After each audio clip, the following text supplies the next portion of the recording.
नमस्कार साथियों, मिधांस की कहानियाँ यूट्यूब चैनल में आपका हार्दिक स्वागत है। आज मैं आपको बताऊंगा माता सबरी को अपने ही पिता से श्राप क्यों मिला था। एक भील समुदाय की साबर जाति के मुखिया थे। उनके यहाँ पुत्री का जन्म हुआ। धीरे धीरे चंद्रमा की तरह कलाएं करते करते वो कन्या बड़ी हो चली। पिता ने बड़े प्यार से अपनी बेटी का नाम शर्मणा रखा था। जैसे जैसे समय गुजरा, पिता ने शर्मणा का विवाह एक भील कुमार से तय किया। सारी तैयारियां बड़ी धूमधाम से होने लगी। विवाह से पहले उन्होंने देखा कि लगभग 100 पशु बलि के लिए लाए गए हैं। यह देखकर वे बहुत दुखी हुई। उन्होंने जब पूछा कि यह कैसी परंपरा है और ये कैसी रीत, तो उनके पिता बहुत गुस्सा हुए।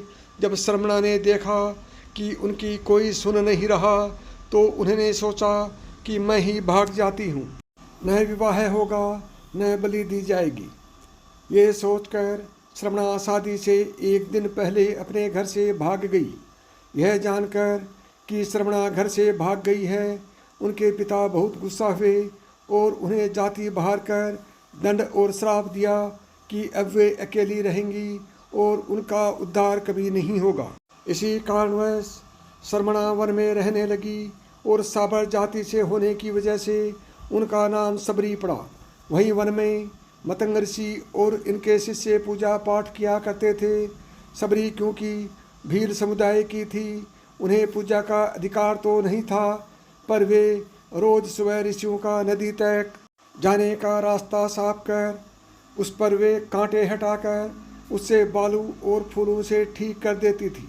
एक दिवस ऋषि श्रेष्ठ को सबरी दिख गई और उनकी सेवा से अति प्रसन्न हुए और उन्होंने सबरी को अपने आश्रम में शरण दे दी।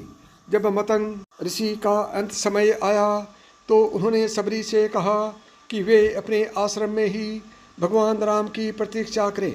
वे उनसे मिलने जरूर आएंगे। और ऐसा ही हुआ। भगवान राम स्वयं उन्हें ढूंढते हुए आए।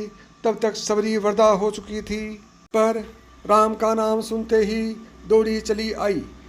पाँव धोकर दोनों राजकुमारों को बिठाया और बड़े प्यार से उन्होंने अपने तोड़कर चखे हुए सिर्फ मीठे बेर राम और लक्ष्मण के समक्ष रखे।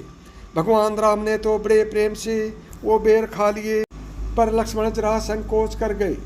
झूठे बेर खाने में राम का मन रखने के लिए उन्होंने बेर उठा तो लिए, लेकिन खाए नहीं।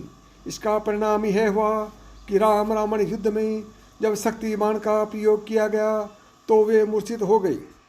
जब इन्हीं बेरों की बनी हुई सजीवनी बूटी उनके काम आई थी। इस तरह भगवान राम ने सबरी का उद्धार किया। साथियों, यह कहानी आपको कैसी लगी कमेंट करके बताएं। और अभी तक आपने मिधांस की कहानियाँ यूट्यूब चैनल को सब्सक्राइब नहीं किया है, तो अभी सब्सक्राइब करें। नमस्कार दोस्तों, जय श्री राम।